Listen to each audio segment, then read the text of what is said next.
O, naggawa tayo ng papaitan, mapa-cooking. Ang nilagay ko dito, pinakuluan ko na. Ito yung atay. Pinakuluan ko na para ikikisa ko na lang mamaya. O, di ba? Si mapa-cooking mabilis na. Yung sangkap natin, maya slice na ni mapa-cooking. Para malambot. Mga ano to, 1 kilo tong libro, atay, at saka tuwalya, pinagsama ko na. Siyempre, alam mo yun, maraming sili talaga si mapa-cooking pag naglagay. Ito yung ating sangkap. Ayan. Daon sibuyas at saka yung ating luya. Maraming luya. Tsaka kamatis. Pag nag-isa ako kamatis, meron. Tsaka nor sampalok, wala pa pala ako. Tsaka may pampait ako dito. Sibuyas. Wala pa rito, may konti. Slice ni mapa-cooking yan, sangkap natin. Lalagay natin lahat yung ating maanghang na panigang at saka to slice ni mapa-cooking. Pampulutan ni Orel Moto. Ayan, shout out kay Orel Moto. Yung asawa ko nagmumotor, kaya ayan. Request siyang papaitan. Kaya ayan ang ating, isa na tayo ng ating papaitan. O, diba? Saglit lang yung ating papaitan na yun. Konting mantika. Ay, konting mantika. Tignan mo sa mapa-cooking. Tignan lang gali. Siyempre, unahin natin yung ating luya. Marami luya para masarap. Sarap naman talaga ang luya, diba? Tayo nag-isa.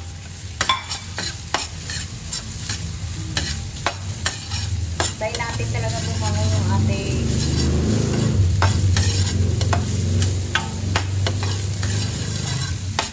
ayan, yung ating luya. Matagal si mapagin mag-isa ng ating luya. Lagyan natin, antay lang natin bumangon. Lagay na natin yung ating bawang. Pahuli na nilalagay ni mapakuluin yung na luya. Pinagpula na yung ating ayan, baka na natin na ako. Alam niyo ba si mapa-cooking ba na papaitan, mas maraming sibuyas para mabango. Ayan, 2 sibuyas talaga na nalagay ni mapa-cooking.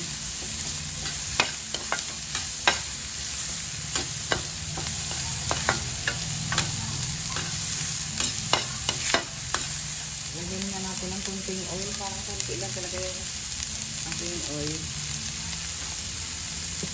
Kasi pinakuluan ko ng baka kaya hindi gano'ng marami.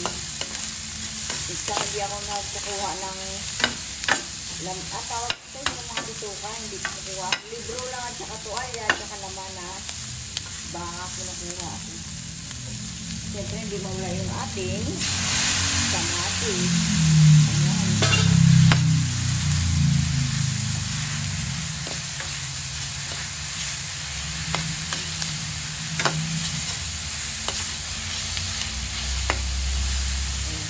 Mawala yung sili ni mapa-cooking. Marami ah. Tapos sa sili si mapa-cooking ah.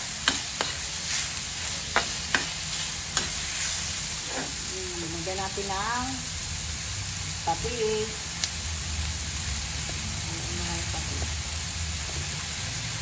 Kunting sabaw lang sili ni mapa-cooking. Medyo marami yung sabaw gagawin natin. Hintayin natin muna malusa.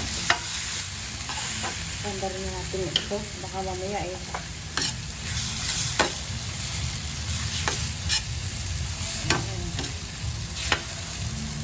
Ulam na. Pulutan pa. Kay mapa-cooking lang yan ha. Maraming sili talaga. Maanghang talaga yung ating. So kahit hindi mo na to paano nyo yung ating.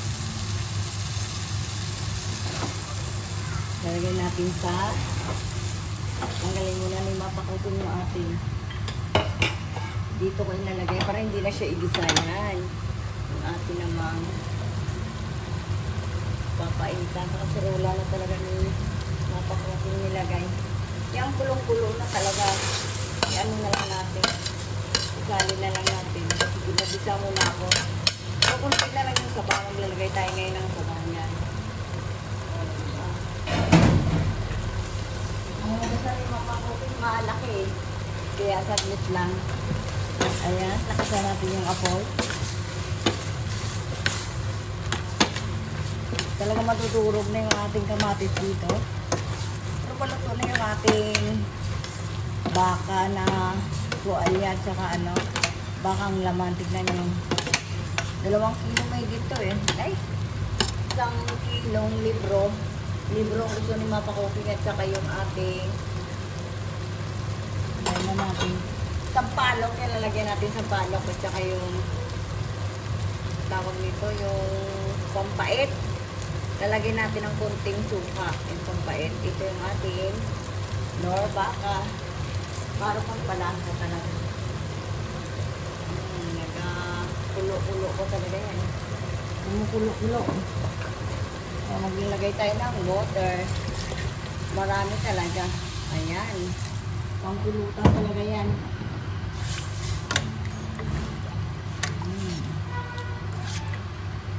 What? Masawa ko. Papaluto ko papaitan. What, darling? Oo, si Papa mo naligo na ba? Hindi, wag mo kami atid. Mag-ilanti na lang kami. Mantayin na lang natin yung kumulo.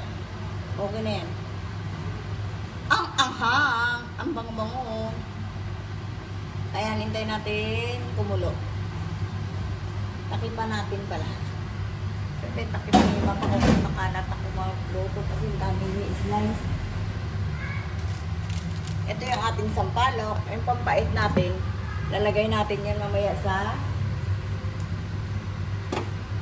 yung sanggapan natin ito. Yung sili saka daw sibuyas. Ibudbud natin sa ibabaw. Ayan. Para pakita ko na para mamaya naka-ready na yung ating. O maglalagay na tayo ng asin. Kunting asin pa kasi yung patis kanina parang hindi siya umalat. Ayan. Wala na sukat-sukat si Mapakoping. Then more na yan. Okay na yan. Hindi na tayo magbibigay na panlasa. Pero tayo na natin kumulo. Mamaya kunti balikan ni Mapakoping. Pero okay na ito yung ating papaitan na ito. Ang sarap. Sobrang anghang lang ha. Ayan yung ating papaitan ni Mapakoping. Ayan na. Pulutan na. Kulang pa.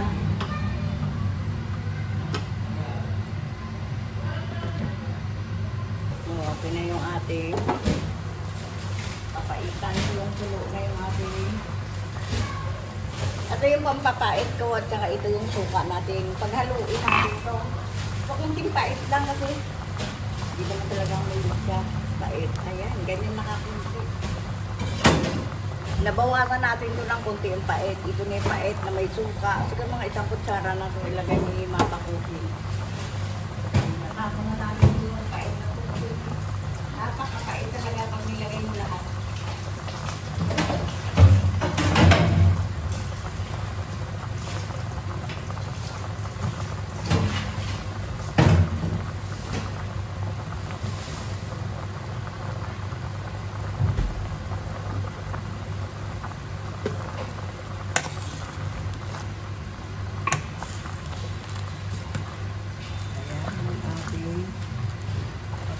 Balikan natin ito mamaya pagka lumambot na.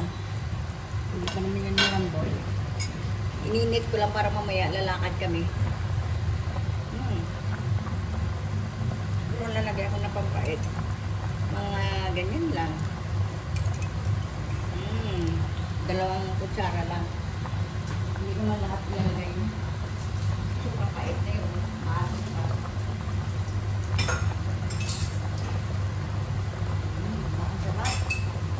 Masarap na, hindi pa nga ano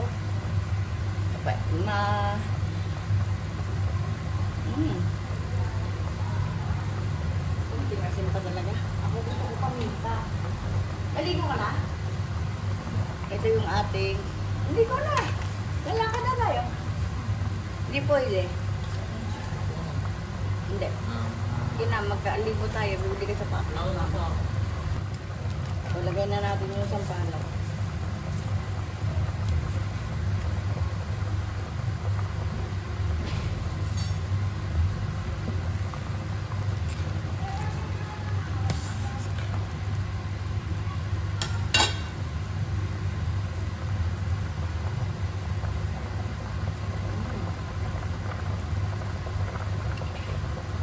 Sobrang hot. Oo, okay na yung ating papaitan, mapakuking. Okay na yan.